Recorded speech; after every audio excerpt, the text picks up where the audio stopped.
আমরা ম্যাক্সিমামরাই আমাদের কেরিয়ার নিয়ে খুবই উদ্বিগ্ন থাকি। আমরা মনে করি আমাদের আশেপাশে সবাই যেভাবে প্ল্যান করতেছে, যেভাবে নিজের কেরিয়ার বিল্ড আপ করার চেষ্টা করতেছে, তাদের সবারই ঠিক মতো হচ্ছে, শুধুমাত্র আমারটাই হচ্ছে না, রাইট? যদি এইরকম চিন্তা করে থাকেন তাহলে আমি বলবো প্রথমত আপনি আপনার দুশ্চিন্তাটা বন্ধ করবেন। মনে রাখবেন পৃথিবীর কেউই কিন্তু জানে না তার পরবর্তী সময়টা, তার পরবর্তী ধাপটা কি হবে। এই যে ধরেন বিশ্বের অন্যতম সফল ব্যবসায়ী ইলন মাস্ক, যিনি টুইটার কিনে এক্স বানিয়েছেন, প্রায় $44 বিলিয়ন দিয়ে তিনি কিন্তু টুইটার ক্রয় করেছেন। তিনি কিন্তু এখন বুঝতেছেন না যে এই টুইটার দিয়ে তিনি কী করবেন।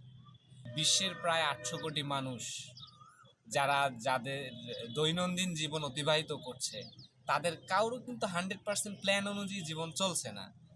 সো আপনি কেন উদ্বিগ্ন হচ্ছেন? আপনি কেন এত প্ল্যান পরিকল্পনা অনুযায়ী নিজের জীবন সাজাচ্ছেন? হ্যাঁ, প্ল্যান লাইফে লাগবে কিন্তু, এবং এটা অবশ্যই করতে হবে এবং সে অনুযায়ী করার চেষ্টা করতে হবে। এই জন্য এই নয় যে আপনার 100%ই সেটা বাস্তবায়ন হবে এবং 100% বাস্তবায়ন না হলে আপনি আপনার জীবনে সফল হতে পারবেন না। পৃথিবীতে সফল যারা হচ্ছে তাদের দুইটা গুণ রয়েছে।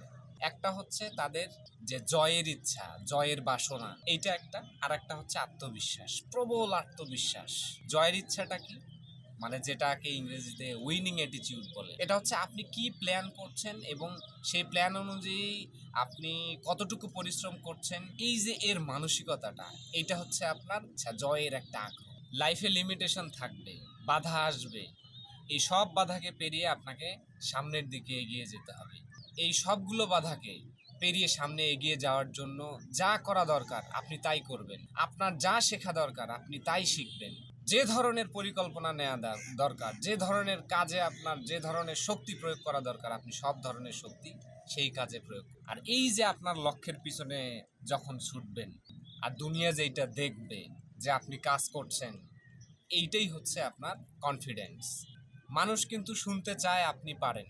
আপনার এই লক্ষ্য অর্জন করতে গিয়ে আপনি কতটুকু ব্যথিত হয়েছেন, কতটুকু কষ্ট পেয়েছেন, কতটা অর্থাভাবে আপনি দিনাতিপাত করছেন, মানুষ কিন্তু এইটা শুনতে চায় না। মানুষ শুনতে চায় যে আপনি সফল হয়েছেন কিনা, এটাই শুনতে চায়। সো কথা হচ্ছে আপনি কনফিডেন্স কিভাবে বিল্ড আপ করবেন।